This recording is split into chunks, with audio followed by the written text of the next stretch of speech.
শেখ মুজিবুরকে যখন হত্যা করা হয়, শুধু শেখ মুজিবুরকে না, তার পুরো পরিবারটাকে যখন হত্যা করা হয়, তখন শেখ রেহানা, শেখ হাসিনা কোথায় ছিল?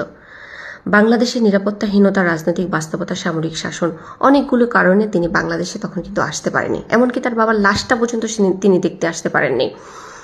এরপরে কি তার কেরিয়ার শেষ হয়ে গেছে? এরপরও তিনি 3বার প্রধানমন্ত্রিত্ব করেছেন, প্রধানমন্ত্রী ছিলেন, 16 বছর আমাদের উপরে রাজত্ব করেছেন।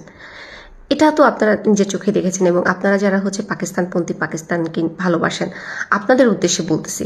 পাকিস্তানের বেনজির ভুট্টোর কথা মনে আছে? বেনজির ভুট্টো কিন্তু অনেক দিন রাজনীতি থেকে দূরে ছিলেন, তারপরেও কিন্তু তিনি প্রধানমন্ত্রিত্ব ফিরে পেয়েছিলেন। এরপরে আসেন নেলসন ম্যান্ডেলা, তিনি 27 বছর কারাগারে ছিলেন, তারপরেও কিন্তু তার রাজনৈতিকভাবে তিনি ধ্বংস হয়ে যাননি, তিনি দাঁড়িয়েছিলেন।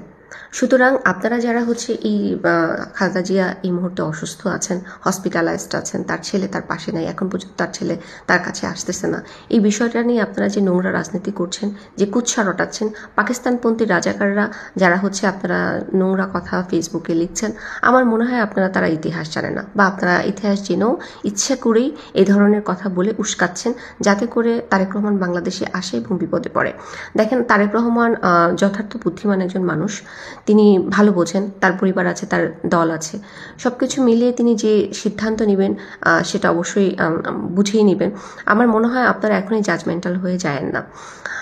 তিনি এমন একটা পরিস্থিতিতে আমার মনে হয় আছে যে পরিস্থিতিটা উনি আমাদের সামনে ডিসক্লোজও করতে পারছে না, তিনি বলতেও পারছে না যে তার কি ধরনের সমস্যা আছে। তিনি দীর্ঘদিন ধরে দেশের বাইরে আছে, তারপরেও তিনি বাংলাদেশে, তার মা অসুস্থ, আমাদের চাইতে তার কষ্ট বেশি, আপনারা সেটা অ্যাপ্রিসিয়েট করেন।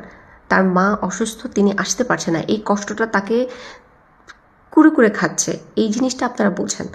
সেটা না বুঝে আপনারা মায়ের চেয়ে মাসির দরদ বেশি দেখাচ্ছেন, এটা ঠিক না, এটা অমানবিক।